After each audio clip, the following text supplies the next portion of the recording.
자, 1번 문제. 자, 틀리신 분이 90%가 됐네.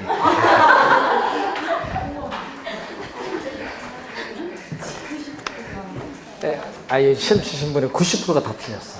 1번 문제. 왜 틀렸을까?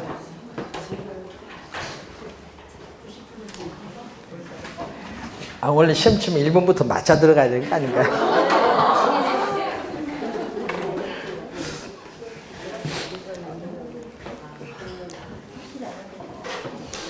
부동산을 법률적 측면에서 설명한 것으로 옳은 것은, 자, 1번 지문은 부동산 등기법 교재에 나와 있어요. 부동산 등기법상 부동산 등기의 대상이 되는 물건은 토지, 건물 2개밖에 없어요. 1번 정답.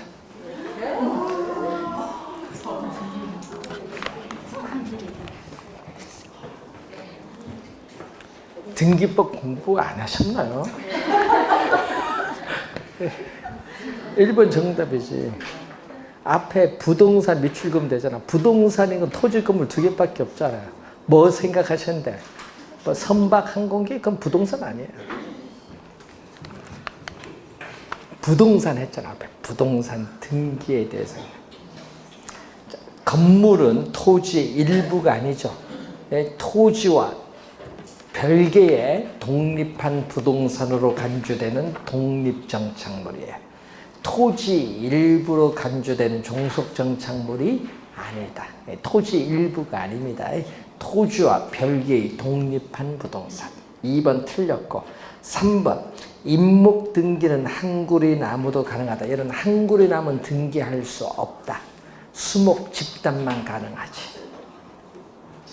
4번 제거하여도 건물의 기능 및 효용에 손실이 없는 부착된 물건은 뭐다? 동산이죠. 정착물로 취급하는 것이 아니라 동산입니다. 틀린 질문. 소유자가 임시로 식재, 여기 포인트죠. 임시로 식재하여 정착된 정원수는 다른 곳에 옮겨 심을 수 있는 거죠. 그래서 계속적인 물건이 아니기 때문에 정착물이 아닌 동산입니다. 정답은 1번. 될 거 1번밖에 없는데 뭐.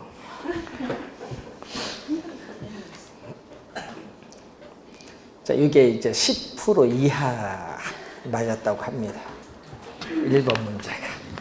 어려운 건 맞추시고 쉬운 건 틀리시고.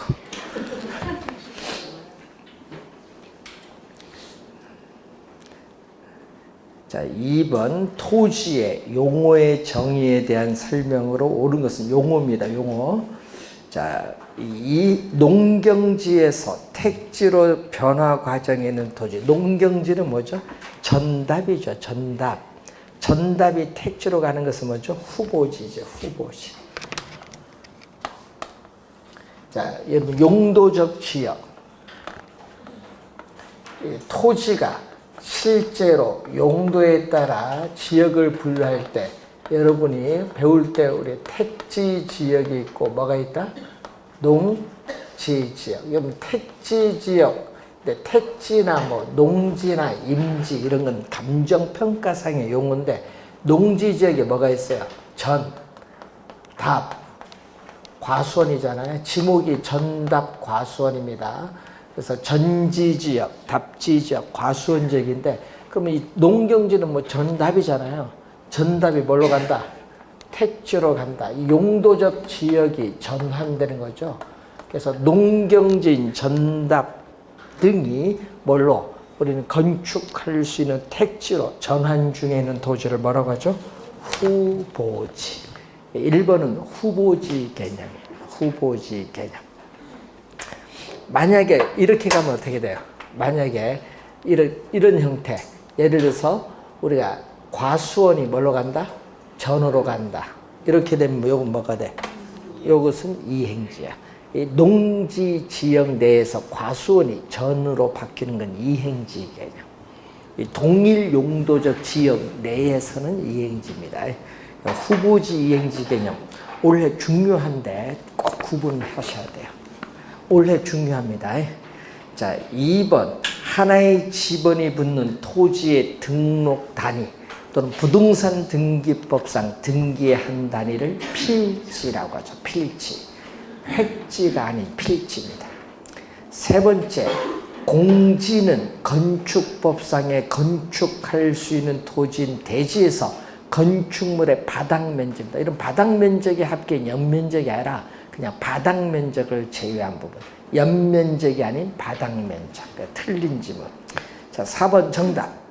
맹지는 도로와 전혀 접하지 않은 토지죠. 맹지 상태에서는 다른 사람 토지를 통해서 출입을 해야 되니까 건축 허가가 나지 않습니다. 원칙. 예외는 있죠. 뭐 지역구를 설정한다든지. 자, 건축물이 있는 토지를 건부지. 부지가 아니라 건부지. 그래서 틀린 지문이고 4번 정답. 자, 3번 토지의 자연적 특성인 부증성에 대한 설명으로 옳은 것. 작년에 부증성 출제했었죠. 박스를 이용해서. 자, 토지는 뭐가 돼? 부족되잖아요. 토지는 부족합니다. 자, 부증성에 있어서 우리는 토지에 대한 수요는 계속 증가하는데 우리는 토지의 물리적 양은 한정되다 보니까 토지 부족 문제가 발생하죠. 이 토지 부족 문제로 인해서 토지를 이용하고자 하는 사람, 누가 경쟁을 벌인다? 수요자, 공급자 경쟁이 아니라 수요자 간의 경쟁을 벌이면서 집가는 뭐한다? 상승하죠. 그래서 또 건물이 고층화시켜야 되죠. 집약적인 토지용 또는 토지용의 집약화. 여러분 집약화 작년에도 출제한 하여튼 집약화란 용어는 단골이야. 집약화란 용어가 나오면은 뭐다? 부증성이랄까. 이 집약화를 촉진시키죠. 자, 우선 수요자 경쟁입니다. 1번 정답. 수요자 경쟁, 공급자 경쟁이 아닙니다. 2번 토지의 물리적 공급 곡선을 뭘로 만든다? 완전 비탄력적. 자, 토지의 물리적 공급은 이렇게 완전 뭐다? 비탄력적인 뭐다? 수직선. 완전 비탄력적인 수직선이죠. 공급이 이렇게 고정되어 있기 때문에 뭐에 의해서 수요에 따라 가격이 달라지죠. 완전 비탄력적인 공급 곡선을 가지기 때문에 5번 토지 시장에서 균형 가격 형성이 어떻게 돼? 곤란하죠. 균형 가격 형성이 자연스럽게 나타나지 않아요.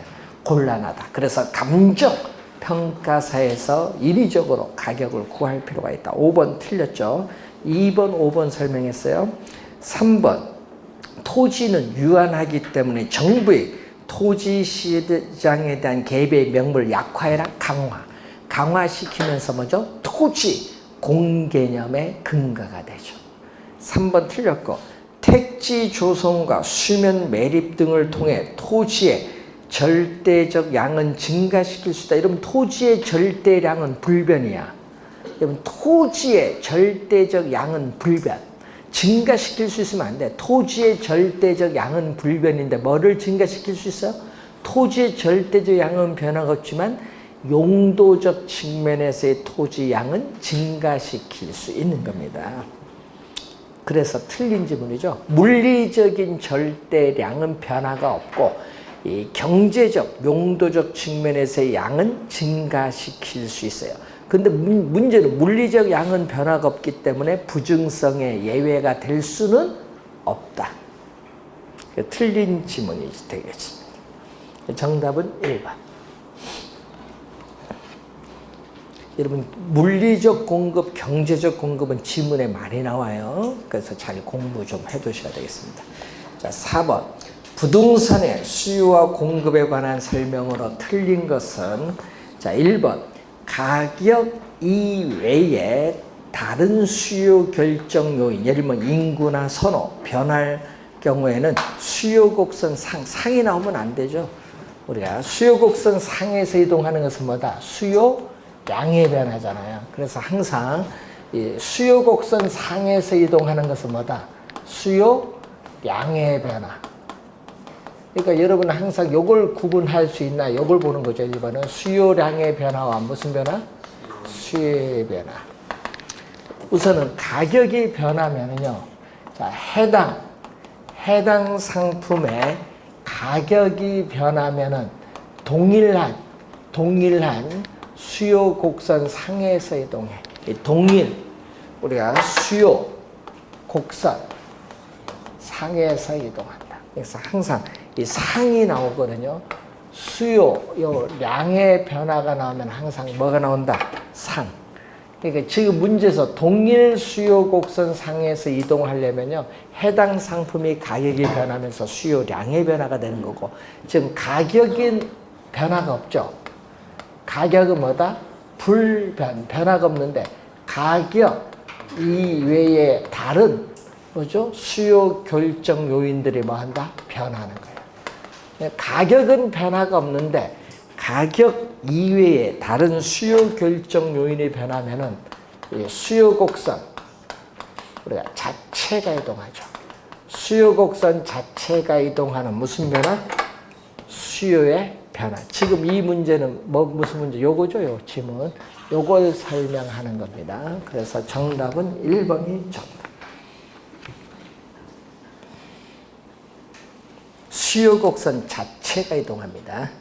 자, 2번 소득의 감소라는 요인으로 수요 곡선 자체가 왼쪽 좌측으로 이동하는 것은 수요의 변화죠. 수요의 변화. 수요의 변화 중에서도 수요의 감소가 됩니다. 감소. 자, 일반적으로 대출 이자율이 하락하면 이자 비용 부담이 낮아지기 때문에 구매력은 높아져서 정상제인 수요는 어떻게 돼요? 증가하죠. 그래서 맞는 질문. 균형 상태인 시장에서 건축 원자재 가격이 상승하면 어떻게 돼요? 건축비가 뭐 한다? 상승한다. 자, 이렇게 균형 상태에서 이 균형 상태에서 건축비가 상승하면 공급이 뭐 한다? 감소해요. 공급이 감소하면 공급 곡선이 왼쪽으로 이동했을 때 균형 가격은 뭐다? 상승하고 거래량은 감소해요. 균형 가격은 상승, 거래량은 감소. 자, 5번 임대료가 상승하면 부동산 수요량이 줄어든다. 자, 예를 들어서 여러분 이해하기 좋도록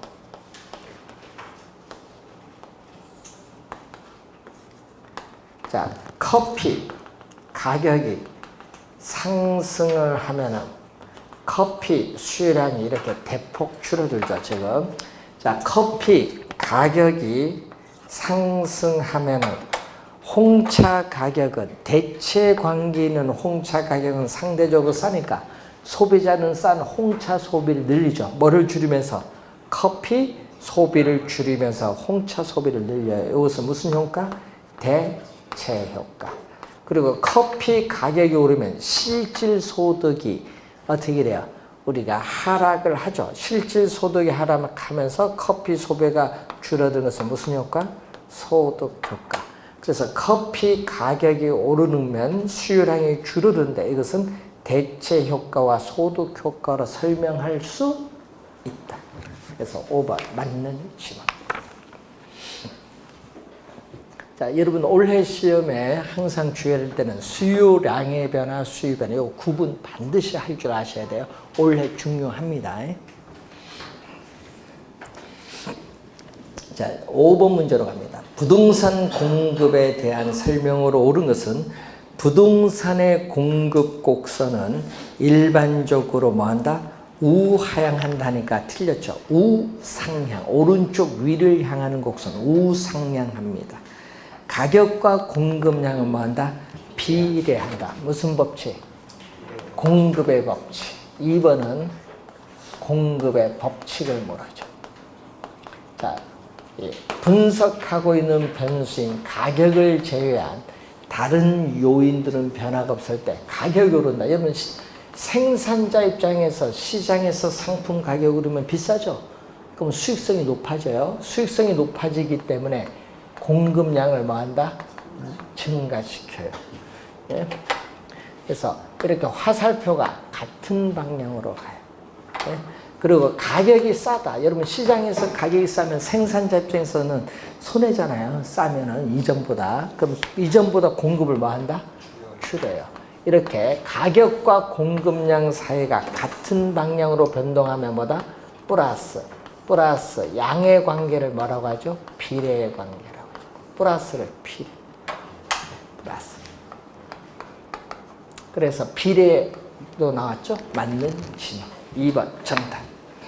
3번 수요는 효용. 여러분 상품을 소비함으로써 얻는 만족을 효용인데 효용 극대화를 추구하는 것은 수요고 공급은 뭐죠? 생산자잖아요. 그러니까 이윤 가장 고전적인 이윤 극대화를 목적으로 합니다. 그래서 틀린 지문. 효용 극대화는 수요고요. 이윤 극대화는 공급. 네 번째 공급량에 여러분 가격 이외에 아까 요 수요부터 했잖아요. 가격 이외에 다른 요인이 변하면 공급 곡선 자체가 이동하죠.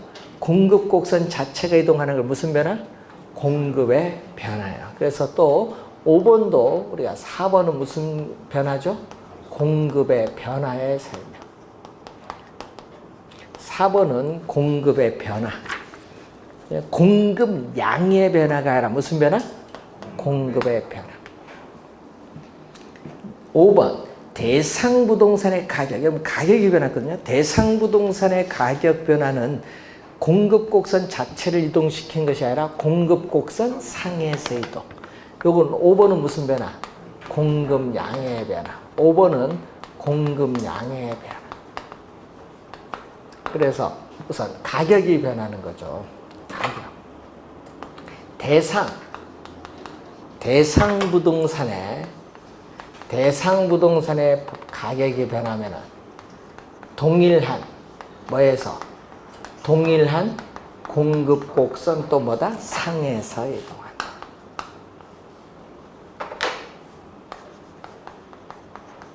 그래서 5번도 틀린 질문. 5번은 공급량의 변화.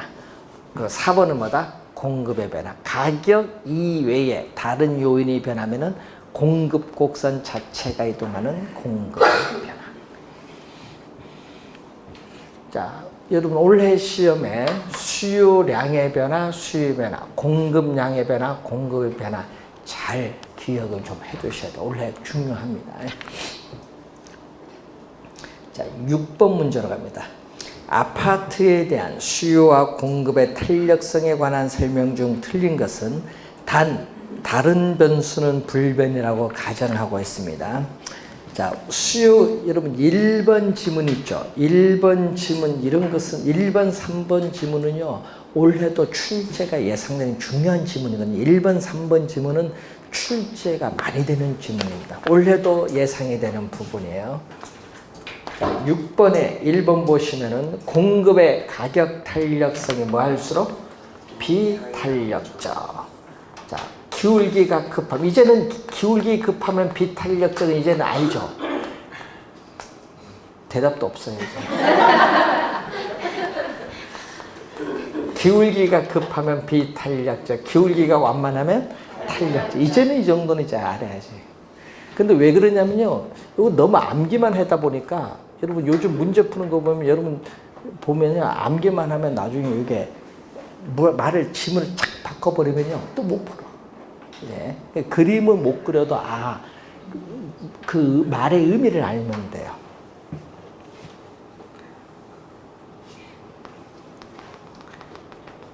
자, 이렇게 주어졌는데 지금 문제에서 수요가 증가하면 가격은 뭐죠? 수요가 증가하면 균형 상태에서 수요가 증가하면 가격은 올라요. 그럼 얼마만큼 오르냐 그걸 보는 겁니다. 그럼 수요가 증가하면요 가격은 오르는데 얼마만큼 오르냐. 비탄력적은 가격 변화에 민감하지 않기 때문에 비탄력적은 많이 올라요. 민감하지 않으니까. 근데 탄력적은 가격 변화에 민감하거든요. 민감하게 반응하니까 가격은 민감하게 반응하기 때문에 가격은 약간 올라요. 약간. 요걸 얘기하는 거예요. 그래서 지금 문제에서 비탄력적일수록 가격은 더 오른다. 더의 동그라미. 시험 문제는요, 항상 요걸 잘 봐야 돼. 더인가 덜인가. 하여튼 말 하나의 차이가 있어요. 더 오른다. 여기 1번 설명이에요. 그래서 3번은 어떻게 돼요? 3번은 또 보세요. 수요의 가격 탄력성이 또 기울기가 급하면 비탄력적, 또 기울기가 완만하면은 또 탄력적입니다. 자, 이렇게 또 주어져 있는 상태, 또 최초의 뭐다? 균형이 주어졌어요.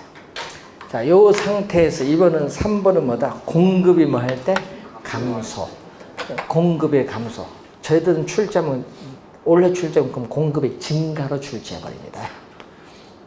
자, 공급이 감소하면은 가격은 뭐 한다? 상승해요. 가격은 상승한다. 얼마만큼 상승하냐? 비탄력적, 아까 가격 변화에 민감하지 않으니까 많이 상승하고, 탄력적은 가격 변화에 민감하게 반응하니까 이렇게 약간 상승하죠. 그러니까 여러분 암기한 게 있죠. 비탄력적일수록 가격의 변화폭은 더 크다. 꼭 기억해야 됩니다. 1번과 3번 그림 그렸거든요. 그 맞는 지문입니다. 자, 1번, 3번 맨 끝에 더 오른다. 요 더가 포인트거든요. 더 오른다. 그래서 항상 이 끝 지문을 잘 보셔야 돼요. 자, 2번 수요교차 탄력성 분모가 가격이에요. 특정 상품의 가격 변화에 대한 관련 재화의 뭐다? 수요량의 변화. 분모는 가격, 분자는 수요량. 하여튼 상품 두 개가 나오면은 교차 탄력성. 2번은 개념입니다. 자, 4번 공급이 가격에 대해서 완전 탄력적이다. 완전 탄력적이면 뭐가 되죠? 수평선. 자, 공급이 이렇게 완전 탄력적일 땐 수평선. 또 암기한 게 있죠. 수평선일 때는 가격은 변화가 없다. 우리 수평선일 때는 가격이 변화가 없다. 자, 요 균형 상태에서 공급이 뭐 했다? 우리가 증가, 수요가 증가해도 수요가 증가를 하게 되면은 새로운 균형점에서 이렇게 거래량은 증가인데 가격은 변화가 없다. 4번 정답. 거래량은 뭐 한다? 증가한다. 중요한 것은 수평선일 때는 시장에서의 뭐는 변화가 없죠? 수평선일 때는 균형, 가격은 불변, 변하지 않는다. 꼭 기억해야 됩니다. 수평선일 때는 균형, 가격은 불변. 자, 4번 정답이고 2번은 수직선. 5번. 2번은 수요가 가격에 대해서 뭐다? 완전 비탄력적인 수직선이다. 자, 완전 비탄력적인, 여러분 수직선, 수평선은 예외죠. 예외인 경우인데, 자, 이렇게 주어졌을 때 여기에 바로 뭐가죠? 최초의 균형인데 5번에 보시면은 공급이 증가를 하게 되면 공급 곡선이 우측인데 새로운 균형점에서 균형 가격은 하락을 하는데 거래량은 변화가 없다. 이런 공급이 고정되어 있기 때문에 거래량은 변화가 없어요. 그래서 여러분이 수직선일 때는 시장에서 뭐는 변화가 없다. 균형, 거래량은 불변. 고정되어 있기 때문에 우리는 균형, 거래량은 뭐다? 불변. 수요가 고정되든 공급이 고정되든 고정된 수직선이 주어지면 거래량은 불변. 또 꼭 기억을 해 두셔야 되죠.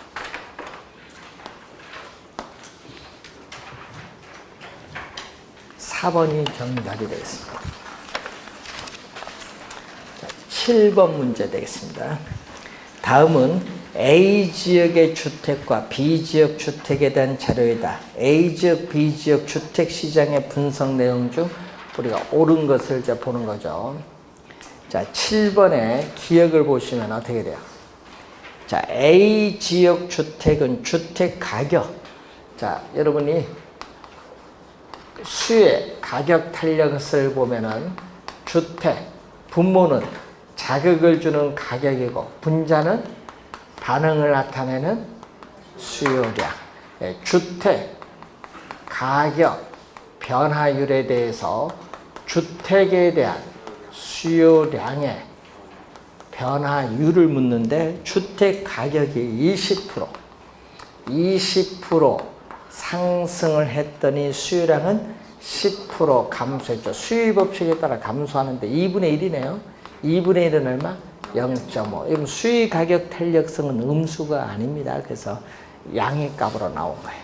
0.5. 0.5인데 뭐를 기준? 우리 1을 기준. 1을 기준으로 판단할 때 1보다 작으면은 뭐다? 비탄력적이다. 비탄력적. 1을 기준으로 비탄력적이라고 해요. 자, 그럼 1번에 보면은 어떻게 돼요? 비탄력적인데 거기에 대체재가 풍부한 시장, 풍부한 밑줄. 여기 틀렸지. 비탄력적은 대체재가 비교적 적다. 예? 여러분, 비탄력적은 대체재가 비교적 적다. 그리고 풍부하다니까 틀려요. 그리고 또 뭐다? 또 하나 기억해둘 것은 비탄력적 하면 가격의 변화에 대해서 민감하게 반응하지 않는다. 이것도 기억해야겠죠. 가격의 변화에 대해서 민감하게 반응하지 않는다. 자, 2번 보시면은 분양 비탄력적일 때는 어떻게 돼요? 비탄력적일 때는 기울기가 급해요. 자, 비탄력적일 때는 기울기가 이렇게 급하다. 자, 이때 분양 가격을 어떻게 돼? 인상한다. 자, 여러분, 요 가격과 수요량 곱한 요 면적이 뭐가 되죠? 총 수입이죠. 이때 분양 가격을 우리가 인상하면은 우리는 건설업체의 총 수입은 어떻게 변하느냐? 자, 분양 가격을 인상을 하더라도 수요량은 가격 변화에 민감하게 반응하지 않으니까 약간 줄어들죠. 이때 요 가격과 요 거래량 곱한 어느 면적? 요 직사각형 면적이 총 수입인데 이 면적은 빗금칙 면적보다 크죠. 그러니까 총 수입은 뭔다? 증가합니다. 2번 정답. 맨 끝에 증가가 포인트죠. 자, 3번 A 지역에서 공급이 증가하면, 자, 여러분 공급이 증가하면 요 그림 볼까요? 요 그림에서 어느 그 요거죠. 요 그림에서 공급이 증가하면 어떻게 돼? 이렇게 공급이 증가하면 요 그림 보세요. 공급이 증가하면 공급 곡선이 우측으로 이동할 때 비탄력적인 가격이 많이 하락을 하죠. 가격 변에 민감하지 않으니까. 탄력적은 약간 하락을 해요. 비탄력적이 많이 하락합니다. 그래서 어떻게 상대적으로 주택 가격은 더 적게가 아니라 더 많이 하락한다. 비탄력적이니까 더 많이 하락한다. 그래서 3번은 틀린 질문. 자, 4번 니은을 보는 거죠. 니은. 기역은 A 지역이고 니은은 뭐다? B 지역이죠. B 지역 주택은 소비자의 소득 수준. 자, 여러분 수요의 소득 탄력성은 분모는 뭐다? 자극을 주는 소득. 분자는 반응을 나타내는 수요량. 자, 소득의 변화율에 대해서 수요량의 변화율을 묻는 문제인데, 자, 지금 문제에서 소득이 몇 프로? 10% 뭐 했다? 증가를 하여 수요량은 몇 프로? 2% 증가했다. 자, 화살표가 같은 방향으로 변동하면 뭐다? 플러스가 같은 방향. 10분의 2니까 얼마? 0.2. 수의 소득 탄력성이 0보다 크죠. 자, 소득이 증가할수록 수요량이 증가하는 상품은 우리 뭐라고 하죠? 정상재. 소득이 증가할수록 수요량이 증가하는 상품은 정상재. 그래서 여러분 4번은 열등재가 아니라 정상재고, 정상재는 소득 수준이 감소할수록 주택 수요량의 증가가 아니라 감소하죠. 여러분 이렇게 소득이 줄면 수요량도 뭔다? 감소해야 돼. 정상재니까. 맨 끝에 증가하니까 틀림치. 자, 8번 문제로 갑니다. 균형 상태에서 어떤 원인으로 수요가 증가하고 공급이 감소한다. 수요가 증가하면 가격은 뭐한다? 상승을 해. 균형 상태에서. 또 공급이 감소해도 가격은 상승하니까 균형 가격은 항상 상승할 수밖에 없어요. 여러분 수요가 증가도 가격이 오르고요. 공급이 감소해도 가격이 오르거든요. 균형 가격은 항상 뭐한다? 상승해. 균형 가격은 항상 상승하니까 균형 가격 박스 안에 상승 기억이 나와야 돼. 그러면은 답은 1번 아니면 4번 두 개 중에 하나야. 균형 가격은 항상 상승했는데, 그럼 균형 거래량은 어떻게 돼야 돼? 수요가 증가하면 어떻게 돼? 여러분 수요가 증가하면은 거래량 증가해. 공급이 감소하면 거래량 감소하거든. 이 골치 아파. 반대로 변동하니까. 그럼 수요의 증가폭과 공급의 감소폭에 따라 균형 거래량은 증가할 수도 있고 변하지 않을 수도 있고 감소할 수도 있어. 세 가지 다 나타나거든요. 그래서 D가 나와야 돼. 균형 거래량은. 그래서 기업 D가 나오는 몇 번? 4번이 정답. 이동폭을 잘 보시면 돼. 수요 증가폭, 공급의 감소폭에 따라 균형 거래량은 달라집니다. 자, 9번 회복시장의 특징. 자, 회복시장은 어떻게 돼요? 자, 이런 형태로 우리가 갔을 때 경기 바닥을 올라가는 이 회복시장의 국면이죠. 회복시장에서는 어떻게 돼? 부동산 가격이 오르기 때문에 매도자는 거래를 뒤로 미루려고 하고 매수자는 거래를 앞당기려는 경향이 있기 때문에 부동산 중개 전문업자 입장에서 뭐가 중시? 매도자가 중시가 돼. 1번 맞고 공실률은 감소하겠죠. 2번 맞고 투기적 가격이 아직도 낮은 수준에 있기 때문에 투기적 요소가 개입되기 쉬운 국면의 시장이 회복시장. 그리고 지속적인 부동산 가격이 상승할 가능성이 있는 시장. 맞죠? 5번이 정답인데 후퇴 가능성을 내포한다. 자, 후퇴 가능성. 여러분 이 후퇴 가능성을 우리가 내포하는 시장은 무슨 시장? 상향이지. 상향시장은 정점을 통해서 후퇴로 가기 때문에 후퇴시장 전 단계의 국면의 시장으로서 후퇴에 있어서의 가능성을 내포하고 있는 시장. 후퇴의 가능성 내포는 상향시장. 5번 정답.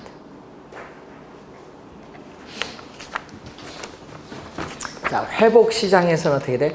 과거의 거래 사례 가격은 현재 새로운 거래 시점에서 보면은 비슷하면 기준 가격이 되거나 밑에 바닥이 있으면 뭐다? 하한선이 된다. 그 지문도 시험에 많이 나옵니다.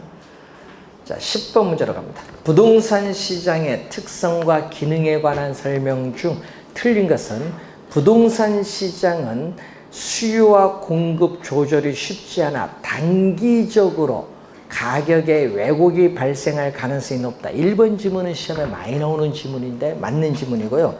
2번 부동산 시장의 특징 중 하나는 특정 지역에 소수의 어떻게 돼? 판매자와 소수의 구매자가 존재한다. 왜? 가격이 비싸기 때문에. 뭐 때문에? 고가성 때문에. 그러니까 다수가 아니라 뭐다? 소수야. 그렇기 때문에 높은 부동산 가격을 지불할 수 있는 능력을 가진 사람만이 시장에 참여하기 때문에 부동산 시장은 뭐죠? 불완전 경쟁 시장으로 만드는 요인이 돼. 소수 맞고요. 부동산 시장은 국지성의 특징이 있죠. 공간적 작용 범위가 일정한 지역에 한정되는 경향에는 국지적 시장을 형성하잖아요. 국지성이 특징이 있기 때문에 여기까지는 잘 맞았는데 뒤에 동질적인 가격 형성이 가능하다. 여기 틀렸어요. 그럼 국지성이 특징이 있다 할지라도 뭐에? 개별성의 특성으로 인해서 어떻게 돼요? 이 동질적인 가격 형성이 곤란해요. 그래서 틀린 지문은 몇 번? 3번. 3번 지문도 잘 나오는데 좀 주의 좀 해두시고요. 자, 4번은요. 부동산 시장의 기능입니다. 4번은 부동산 시장의 기능인데 부동산 시장은 경제활동별 여러분 주거용이냐 상업용이냐 이 경제활동별 지대를 지불할 수 있는 능력에 따라 토지 이용의 유형을 결정하는 기능을 갖습니다. 자, 여러분 도심에서 거리가 멀어질수록 상업용, 주거용, 공업용, 농업용의 순으로 토지 이용의 유형이 나타나는 거죠. 지대를 지불할 수 뭐에 따라? 능력에 따라.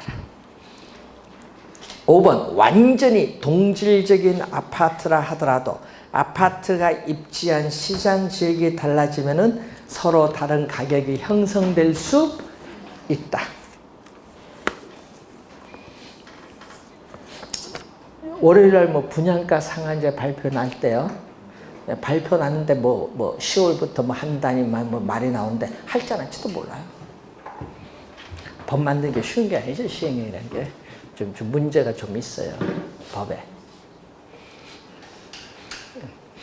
우리가 보통 하면은 관리인가 처분 재건축 그걸 소급해서 입주자 모집으로 간다는 건 나중에 문제가 생겨요. 소송 엄청 들어옵니다. 그러니까 결국은 나중에 최종 입법 과정에서 바뀌어요.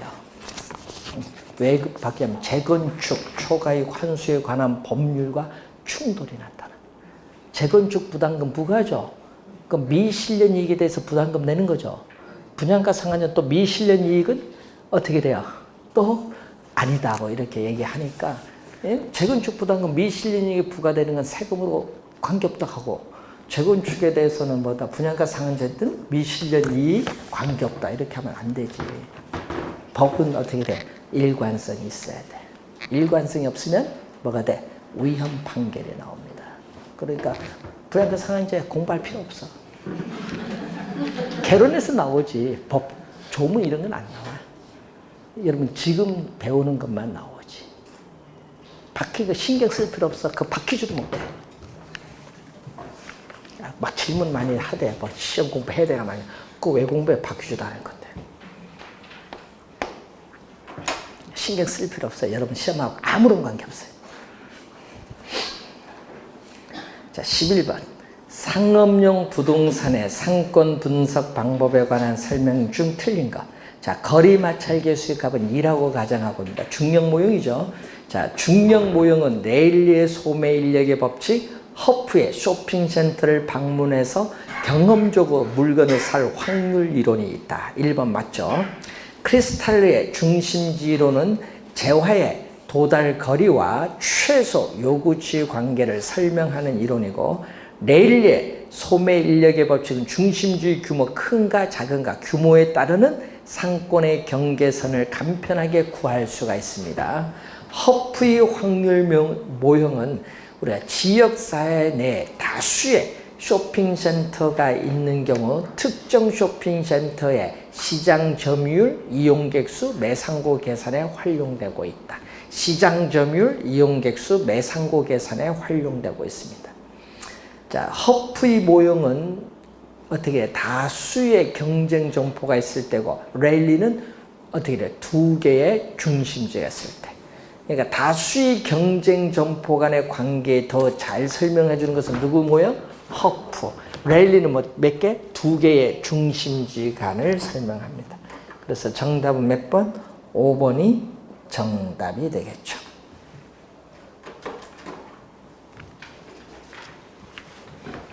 자, 12번 문제로 갑니다. 자, LQ가 나오는데, 자, LQ에서 분모는 뭐죠? 전국. 분모는 전국이고, 분자는 우리가 지역인데 A 지역이죠. A 지역. 자, 분자는 지역, 분모는 전국. 자, 여기서 뭐를 물었어요? A 지역의 부동산 산업. A 지역의 부동산 산업을 물었지.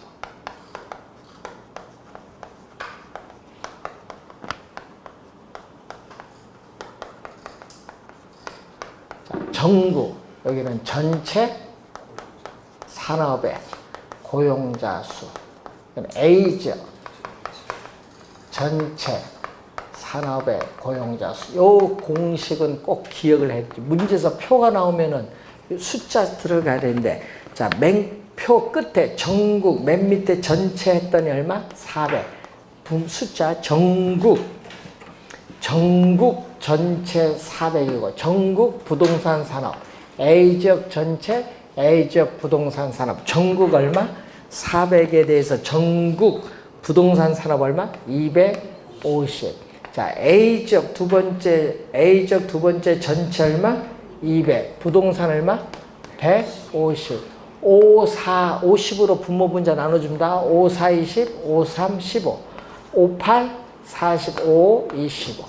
자, 내항이 곱 갑니다. 5 곱하기 4는 분모로 가고, 외항이 곱 8 곱하기 3은 뭘로? 분자. 요거 약분하죠. 2. 5분의 얼마? 6. 5분의 6에 1.2죠. 자, 분모 분자로 주어질 때는 뭐를 기준? 1을 기준으로 판단하는데, 1보다 크면은 무슨 얘기죠? A 지역 전체 산업 고용자 수에서 부동산 산업 고용자 수가 차지하는 비율이 전국보다 크기 때문에 A 지역에서 생산해서 소비하고 남은 나머지를 어떻게 돼? A 지역 경계 밖으로 수출하는 무슨 산업? 기반 부문의 산업.